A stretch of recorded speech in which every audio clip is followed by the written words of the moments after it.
The Princess, Part 5, by Alfred. Lord Tennyson. Now, scarce 3 paces measured from the mound, we stumbled on a stationary voice, and, stand, who goes? 2 from the palace, I, the second 2. They wait, he said, pass on. His Highness wakes, and 1, that clashed in arms, by glimmering lanes and walls of canvas led threading the soldier city, till we heard the drowsy folds of our great ensign shake from blazoned lions o'er the imperial tent whispers of war. Entering, the sudden light dazed me half blind. I stood and seemed to hear, as in a poplar grove when a light wind wakes a lisping of the innumerous leaf and dies, each hissing in his neighbour's ear, and then a strangled titter, out of which there break on all sides, clamouring etiquette to death, unmeasured mirth. While now the 2 old kings began to wag their baldness up and down, the fresh young captains flashed their glittering teeth, the huge bush-bearded barons heaved and blew, and slain with laughter rolled the gilded squire. At length my sire, his rough cheek wet with tears, panted from weary sides, King, you are free. We did but keep you surety for our son, if this be he, or a dragged mockin, thou, that tends to her bristled grunters in the sludge, for I was drenched with ooze, and torn with briars, more crumpled than a poppy from the sheath, and all one rag, disprinced from head to heel. Then someone sent beneath his vaulted palm a whispered jest to someone near him, look, he has been among his shadows. Satan take the old women and their shadows. Thus the king roared, make yourself a man to fight with men. Go. Cyril told us all. As boys that slink from ferule and the trespass chiding eye, away we stole, and transient in a trice from what was left of fated woman slew to sheathing splendors and the golden scale of harness, issued in the sun, that now leapt from the dewy shoulders of the earth, and hit the northern hills. Here Cyril met us, a little shy at first, but by and by we twain, with mutual pardon asked and given for stroke and song, resoldered peace, whereon followed his tale. Amazed he fled away through the dark land, and later in the night had come on Psyche weeping.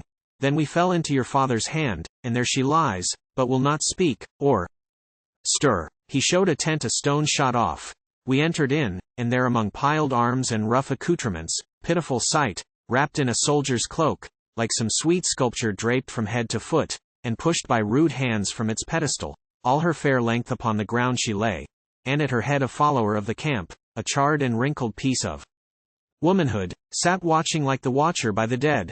Then Florian knelt, and, come, he whispered to her, lift up your head, sweet sister, lie not thus. What have you done but right? You could not slay me, nor your prince. Look up, be comforted. Sweet is it to have done the thing one ought, when fallen in darker ways. And likewise I, be comforted, have I not lost her? 2, in whose least act abides the nameless charm that none has else for me? She heard, she moved, she moaned, a folded voice, and up she sat, and raised the cloak from brows as pale and smooth as those that mourn half shrouded over death in deathless marble. Her, she said, my friend, parted from her, betrayed her cause and mine, where shall I breathe? Why kept ye not your faith, O base and bad? What comfort? None for me, to whom remorseful Cyril, yet I pray take comfort, live, dear lady, for your child. At which she lifted up her voice and cried, ah me, my babe, my blossom, ah, my child, my one sweet child, whom I shall see no more. For now will cruel Ida keep her back, and either she will die from want of care, or sicken with ill usage. When they say the child is hers, for every little fault, the child is hers, and they will beat my girl remembering her mother, O my flower. Or they will take her, they will make her hard, and she will pass me by in after life with some cold reverence worse than were she dead. Ill mother that I was to leave her there, to lag behind, scared by the cry they made, the horror of the shame among them all. But I will go and sit beside the doors, and make a wild petition night and day, until they hate to hear me like a wind wailing forever, till they open to me, and lay my little blossom at my feet, my babe, my sweet Aglatta, my one child. And I will take her up and go my way, and satisfy my soul with kissing her. Ah! What might that man not deserve of me who gave me back my child? Be comforted, said Cyril, you shall have it. But again she veiled her brows, and prone she sank, and so like tender things that being caught feigned death, spoke not, nor stirred. By this a murmur ran through all the camp, and inward raced the scouts with rumor of Prince Arab hard at hand. We left her by the woman, and without found the grey kings at parle. And, look you, cried my father, that our compact be fulfilled. You have spoilt this child. she laughs at you and man. She wrongs herself, her sex, and me, and him. But red-faced war has rods of steel and fire. She yields, or war. Then Gama turned to me. We fear, indeed, you spend a stormy time with our strange girl. And yet they say that still you love her. Give us, then, your mind at large. How say you, war or not? Not war, if possible, O king, I said, lest from the abuse of war, the desecrated shrine, the trampled year, the smoldering homestead, and the household flower torn from the lintel, all the common wrong, a smoke go up through which I loom to her 3 times a monster. Now she lightens scorn at him that mars her plan, but then would hate, and every voice she talked with ratify it, and every face she looked on justify it.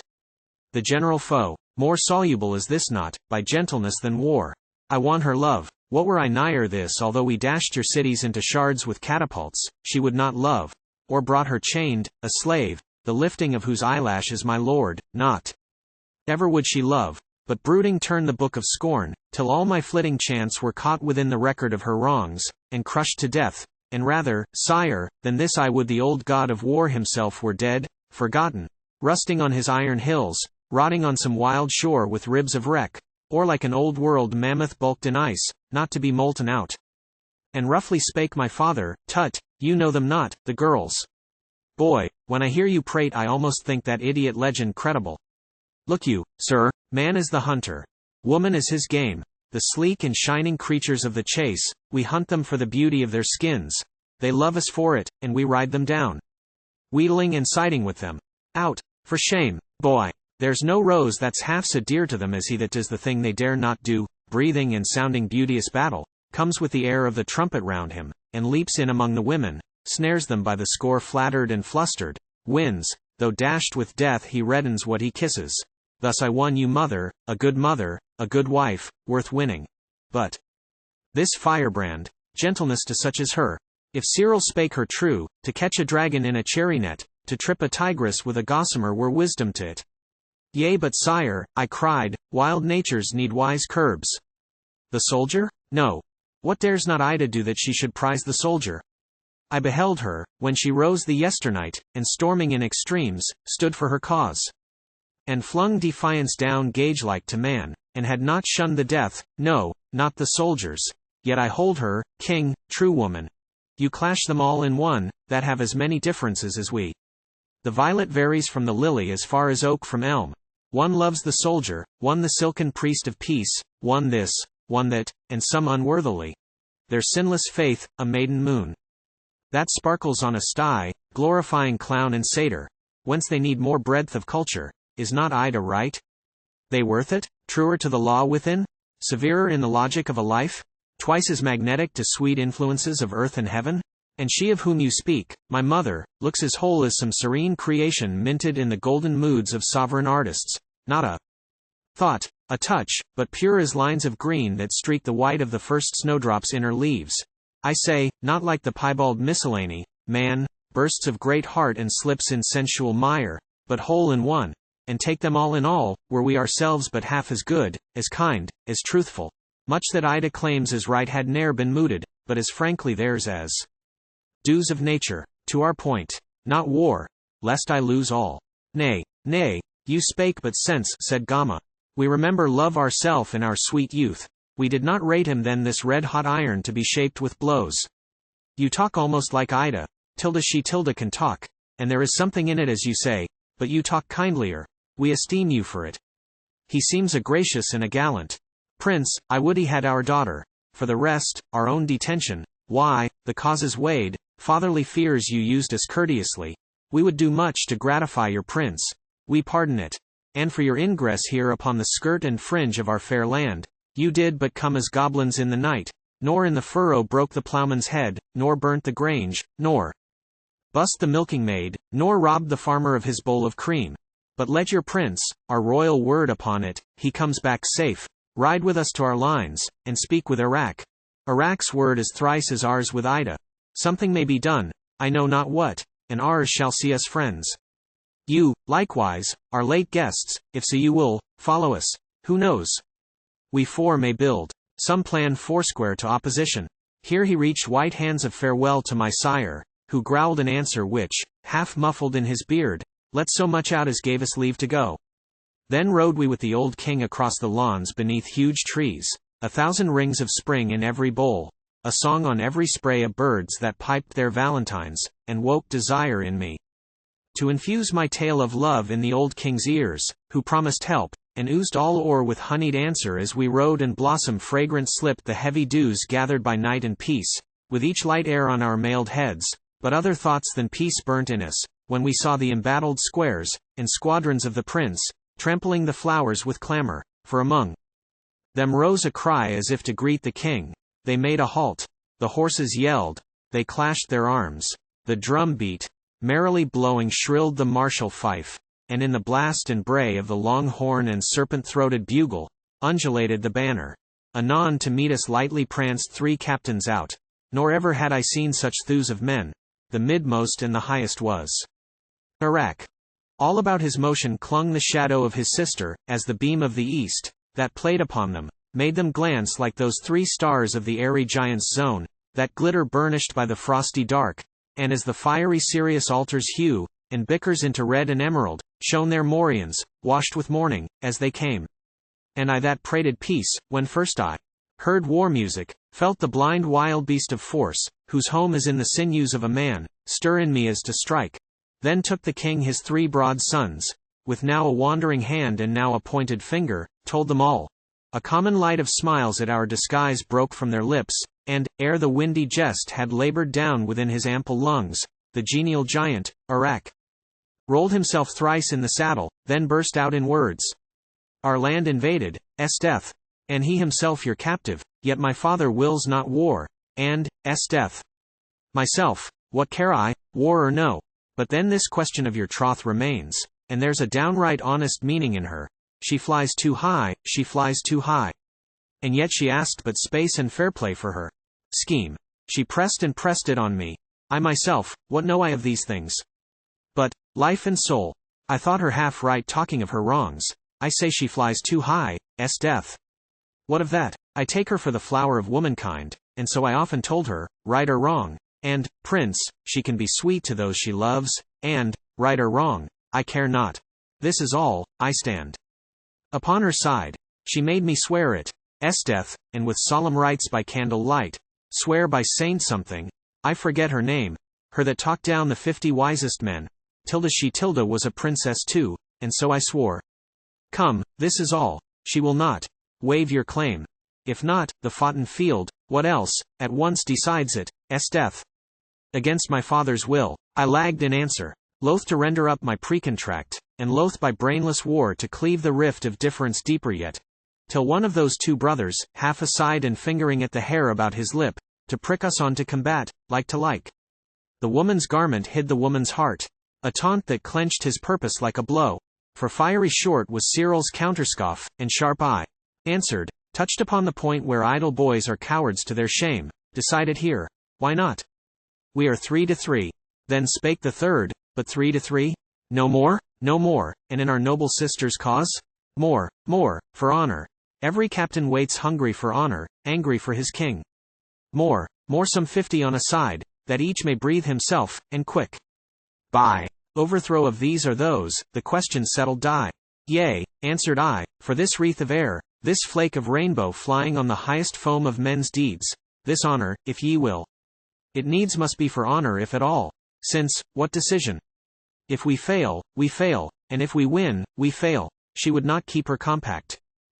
Death, but we will send to her, said Iraq, worthy reasons why she should bide by this issue. Let our missive through, and you shall have her answer by the word.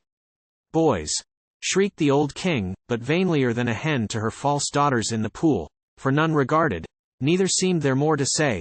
Back rode we to my father's camp, and found he thrice had sent a herald to the gates, to learn if Ida yet would cede our claim, or by denial flush her babbling wells with her own people's life. 3 times he went. The first, he blew and blew, but none appeared. He battered at the doors, none came. The next, an awful voice within had warned him thence. The third, and those 8 daughters of the plough came sallying through the gates, and caught his hair, and so belaboured him on rib and cheek they made him wild. Not less one glance he caught through open doors of Ida stationed there unshaken. clinging to her purpose, firm though compassed by 2 armies and the noise of arms, and standing like a stately pine set in a cataract on an island crag, when storm is on the heights, and right and left sucked from the dark heart of the long hills roll the torrents, dashed to the vale, and yet her will bred will in me to overcome it or fall. But when I told the king that I was pledged to fight in tourney for my bride, he clashed his iron palms together with a cry, himself would tilt it out among the lads, but overborne by all his bearded lords with reasons drawn from age and state, perforce he yielded, wroth and red, with fierce demur, and many a bold knight started up in heat, and sware to combat for my claim till death. All on this side the palace ran the field flat to the garden wall, and likewise here, above the garden's glowing blossom belts, a columned entry shone and marble stairs, and great bronze valves, embossed with Tomyris and what she did to Cyrus after fight, but now fast barred. So here upon the flat all that long morn the lists were hammered up, and all that morn the heralds to and fro, with message and defiance, went and came. Last, Ida's answer, in a royal hand, but shaken here and there, and rolling words oration-like. I kissed it and I read, O brother, you have known the pangs we felt, what heats of indignation when we heard of those that iron cramped there. Women's feet, of lands in which at the altar the poor bride gives her harsh groom for bridal gift a scourge, of living hearts that crack within the fire where smolder their dead despots, and of those mothers that, with all prophetic pity, fling their pretty maids in the running flood, and swoops the vulture, beak and talon, at the heart made for all noble motion, and I saw that equal baseness lived in sleeker times with smoother men. The old leaven leavened all. Millions of throats would bawl for civil rights, no woman named. Therefore I set my face against all men, and lived but for mine own. Far off from men I built a fold for them. I stored it full of rich memorial. I fenced it round with gallant institutes, and biting laws to scare the beasts of prey and prospered, till a rout of saucy boys brake on us at our books, and marred our peace, masked like our maids, blustering I know not what of insolence and love, some pretext held of baby troth, invalid, since my will sealed not the bond, the striplings. For their sport, I tamed my leopards, shall I not tame these? Or you, or I, for since you think me touched in honor. What, I would not aught of false, is not our case pure? And whereas I know your prowess, Iraq, and what mother's blood you draw from fight, you failing, I abide what end soever, fail you will not. Still take not his life, he risked it for my own, his mother lives, yet whatsoe'er you do, fight and fight well, strike and strike him. O dear brothers, the woman's angel guards you, you the sole men to be mingled with our cause, the sole men we shall prize in the after time, your very armor hallowed, and your statues reared, sung to, when, this gad fly brushed aside, we plant a solid foot into the time, and mold a generation strong to move with claim on claim from right to right, till she whose name is yoked with children's, know herself, and knowledge in our own land make her free, and, ever following those 2 crowned twins, commerce and conquest, shower the fiery grain of freedom broadcast over all the orbs between the northern and the southern morn. Then came a postscript dashed across the rest. See that there be no traitors in your camp. We seem a nest of traitors, none to trust since our arms failed, this Egypt plague of men, almost our maids were better at their homes, than thus man-girdled here. Indeed I think our chiefest comfort is the little child of one unworthy mother, which she left, she shall not have it back. The child shall grow to prize the authentic mother of her mind. I took it for an hour in mine own bed this morning. There the tender orphan hands felt at my heart, and seemed to charm from thence the wrath I nursed against the world. Farewell. I ceased. He said, stubborn, but she may sit upon a king's right hand in thunderstorms, and breed up warriors. See now, though yourself be dazzled by the wildfire love to sloughs that swallow common sense, the spindling king, this Gama swamped in lazy tolerance. When the man wants weight, the woman takes it up, and topples down the scales, but this is fixed as are the roots of earth and base of all. Man for the field and woman for the hearth. Man for the sword and for the needle she. Man with the head and woman with the heart. Man to command and woman to obey. All else confusion. Look you, the grey mare is ill to live with, when her whinny shrills from tile to scullery, and her small goodman shrinks in his arm-chair while the fires of hell mix with his hearth. But you, she's yet a colt, take, break her. Strongly groomed and straightly curbed she might not rank with those detestable that let the bantling scald at home, and brawl their rights and wrongs like potherbs in the street. They say she's comely, there's the fairer chance, I like her none the less for rating at her. Besides, the woman wed is not as we, but suffers change of frame. A lusty brace of twins may weed her of her folly. Boy, the bearing and the training of a child is woman's wisdom. Thus the hard old king. I took my leave, for it was nearly noon. I pored upon her letter which I held, and on the little clause, take not his life. I mused on that wild morning in the woods, and on the follow, thou shalt win. I thought on all the wrathful king had said, and how the strange betrothment was to end. Then I remembered that burnt sorcerer's curse that one should fight with shadows and should fall. And like a flash the weird affection came. King, camp and college turned to hollow shows. I seemed to move in old memorial tilts, and doing battle with forgotten ghosts, to dream myself the shadow of a dream, and ere I woke it was the point of noon, the lists were ready. Impanoplied and plumed we entered in, and waited, 50 there opposed to 50, till the trumpet blared at the barrier like a wild horn in a land of echoes, and a moment, and once more the trumpet, and again, at which the storm of galloping hoofs bare on the ridge of spears and riders front to front, until they closed in conflict with the crash of shivering points, and thunder. Yet it seemed a dream, I dreamed of fighting. On his haunches rose the steed, and into fiery splinters leapt the lance, and out of stricken helmets sprang the fire. Part sat like rocks, part reeled but kept their seats. Part rolled on the earth and rose again and drew, part stumbled mixed with floundering horses. Down from those two bulks at Iraq's side, and down from Iraq's arm, as from a giant's flail, the large blows rained, as here and everywhere he rode the melee, lord of the ringing lists, and all the plane, brand, mace, and shaft, and shield, shocked, like an iron clanging anvil, banged with hammers, till I thought, can this be he from Gamma's dwarfish loins? If this be so, the mother makes us most, and in my dream I glanced aside, and saw the palace front alive with fluttering scarfs and laid his eyes, and highest, among the statues, statue-like, between a symboled Miriam and a Yael, with Psyche's babe, was Ida watching us, a single band of gold about her hair, like a saint's glory up in heaven, but she no saint, inexorable, no tenderness, too hard, too cruel. Yet she sees me fight, yea, let her see me fall. And with that I drave among the thickest and bore down a prince, and Cyril, one. Yea, let me make my dream all that I would. But that large moulded man, his visage all agron as at a wake, made at me through the press, and staggering back with stroke on stroke the horse and horseman, came as comes a pillar of electric cloud, flaying the roofs and sucking up the drains, and shadowing down the champagne till it strikes on a wood, and takes, and breaks, and cracks, and splits, and twists the grain with such a roar that earth reels, and the herdsmen cry, for everything game way before him, only Florian. He that loved me closer than his own right eye, thrust in between, but Iraq rode him down, and Cyril seeing it, pushed against the prince, with Psyche's color round his helmet, tough, strong, supple, sinew-corded, apt at arms, but tougher, heavier, stronger, he that smote and threw him. Last I spurred. I felt my veins stretch with fierce heat, a moment hand to hand, and sword to sword, and horse to horse we hung, till I struck out and shouted. The blade glanced, I did but shear a feather, and dream and truth flowed from me, darkness closed me, and I fell. Home they brought her warrior dead, she nor swooned, nor uttered cry. All her maidens, watching, said, she must weep or she will die. Then they praised him, soft and low, called him worthy to be loved, truest friend and noblest foe, yet she neither spoke nor moved. Stole a maiden from her place, lightly to the warrior stepped, took the face cloth from the face, yet she neither moved nor wept. Rose a nurse of 90 years, set his child upon her knee, like summer tempest came her tears, sweet my child, I live for thee.